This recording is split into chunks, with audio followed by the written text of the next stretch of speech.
ফিরাদ হাকিম চেতলা ৮২ নম্বর ওয়ার্ডে প্রচার করছেন মুখ্যমন্ত্রী মমতা বন্দ্যোপাধ্যায়ের সমর্থনে। ভবানীপুর বিধানসভা কেন্দ্রে সকালে নির্বাচনী প্রচার, গোবিন্দচন্দ্র আড্ডি রোডে বাড়ি বাড়ি ঘুরে প্রচার।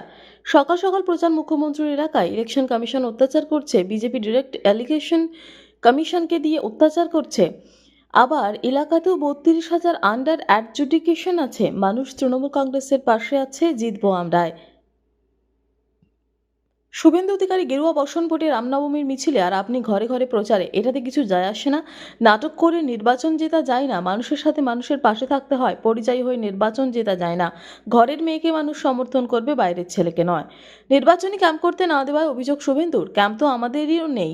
যদি আপনার পার্টি অফিস না থাকে, আপনার কর্মী না থাকে, তাহলে কি আমি কর্মী সাপ্লাই দেব? সিও দপ্তর বলে দেবে আমরা করে দেব? সেগুলো বোকা বোকা কথা। আমার সংগঠনের জোরে আমি এখনো আছি। আমার সংগঠন নেই, তুমি দাঁড়িও না। ভয় পেয়েছে তৃণমূল, দাবি বিজেপির। আরে বাঁশ নিয়ে এসে সরকারি জায়গা দখল করে অফিস করবে তো এটা ইলেকশন বিরোধী। সরকারি জমি দখল করে অফিস করা ইলেকশন এবং আইনের বিরুদ্ধে। সেই কাজটাই পুলিশ করেছে। ইলেকশন কমিশন যেমন এসআইআর করেছে, একটা নির্দিষ্ট গোষ্ঠীর নাম বাদ দেবো, মতুয়াদের নাম বাদ দেবো, সেই রকমভাবেই লিখে দিক বিজেপির জন্য স্পেশাল পারমিশন দিলাম, যেখানে ইচ্ছে দখল করবে আর পার্টি অফিস করবে, এটা লিখে দিক। পুলিশের অনুমতি ছিল, পুরসভার অনুমতি ছিল না। কোথায়? পৌরসভার তুমি দখল করে পার্টি অফিস করা যায় নাকি? পুলিশ অনুমতি দেবার কে? কেউ করতে পারে পৌরসভার জমির ওপর। এটা তো বোকা বোকা কথা। তোমার যদি কেউ ভালোবেসে নিজের ঘর দেয়, দোকান দেয়, গ্যারেজ দেয়, তুমি পার্টি অফিস করতে পারো, কিন্তু জমি দখল করে পার্টি অফিস করা যায় নাকি? মুখ্যমন্ত্রীর বড় বড় কাটআউট, নির্বাচনী বিধি লঙ্ঘন, সেটা তো নির্বাচন কমিশনার দেখবে। একজন এক্সপেন্ডিচার অবজারভার আছেন, তারা দেখবেন আমরা যে পোস্টার দিয়েছি তার লিমিটেশনের মধ্যে আছে কিনা। উনি অভিযোগ করলে তো হবে না। ওনার অভিযোগের জন্যই আজ সারা বাংলা ভুগছে।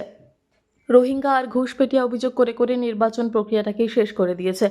ইলেকশন কমিশন বিজেপি দালালি করতে গিয়ে লজিক্যাল ডিসক্রিপেন্সি করে মানুষের ভোগান্তি বাড়িয়েছে, কিন্তু ওরা আইনের ওপরে নয়, এটা যেন বুঝে নেয়। পাটুলির গ্যাংওয়ার দুষ্কৃতীরা কাজ করেছে, বিজেপির মজুতপুষ্ট দুষ্কৃতী হতে পারে। পুলিশ দেখবে। আমি আইন ব্যবস্থার উপর বিশ্বাস রাখি। আইন আইনের পথে চলবে। দোষ কি কি শেষ কথা বলবে না, আইনই শেষ কথা বলবে। দিলীপ ঘোষের ভয় বার্তা। আমি কারো ব্যক্তিগত বিষয় বলতে চাই না, কিন্তু গুন্ডামি শেষ কথা বলবে না। শেষ কথা বলবে গণতন্ত্র, শেষ কথা বলবে মানুষ।